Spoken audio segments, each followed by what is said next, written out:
attendez-vous le cours de psychologie?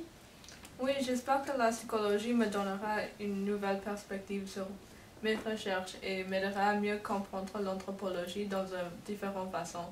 L'anthropologie est l'étude comparative de l'évolution, le développement et la culture des humains maintenant et dans le passé. J'avais la même idée. Vraiment, vous étudiez l'anthropologie? J'étudie différents domaines de la science sociale. Dans quelle discipline est-ce que vous étudiez?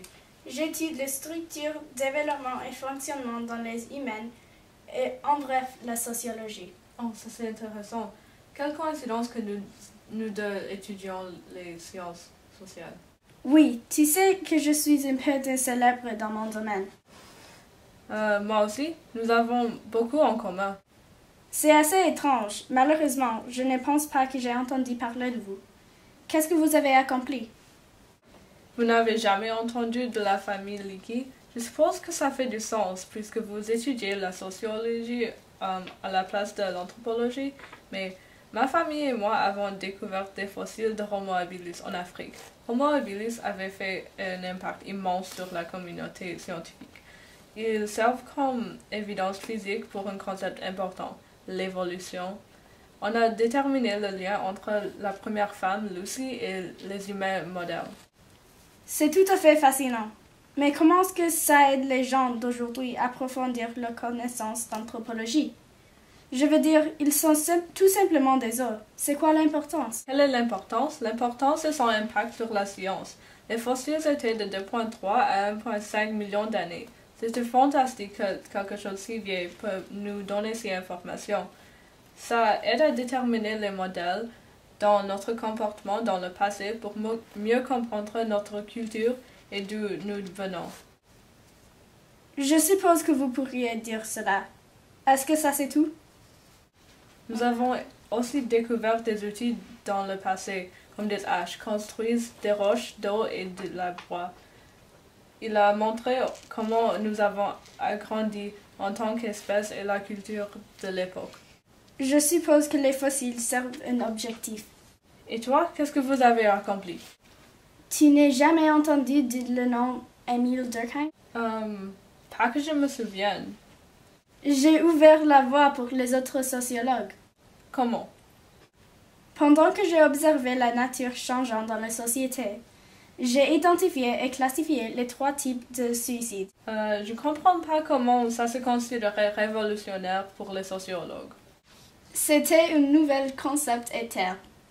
Ils sont quoi? Il y a les suicides égoïstes, altruistes et anomiques. Je ne sais pas ces termes. Le suicide égoïste, c'est quand un individu ne partage pas les valeurs de la société de tout. Le suicide altruiste, c'est quand un individu est placé délibérément dans une situation impossible et se sacrifie pour protéger les autres.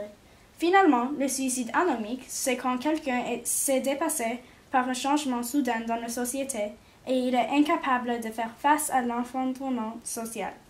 Mais comment est-ce que ça s'est connecté à la sociologie? Pour tous les suicides, les causes sont des sources externes.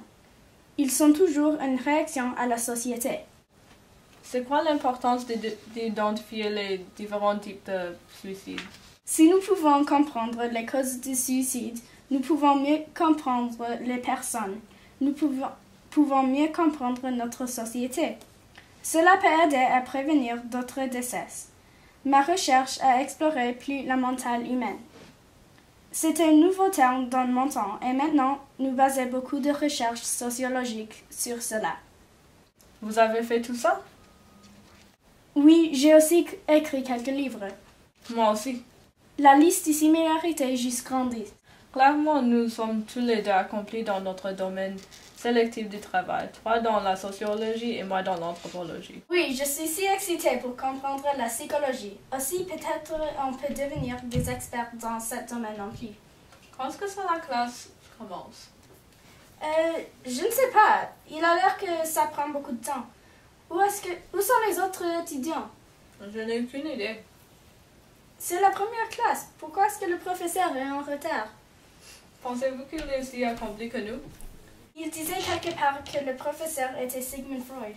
Peut-être il est perdu dans son inconscient. Ou son hypnose.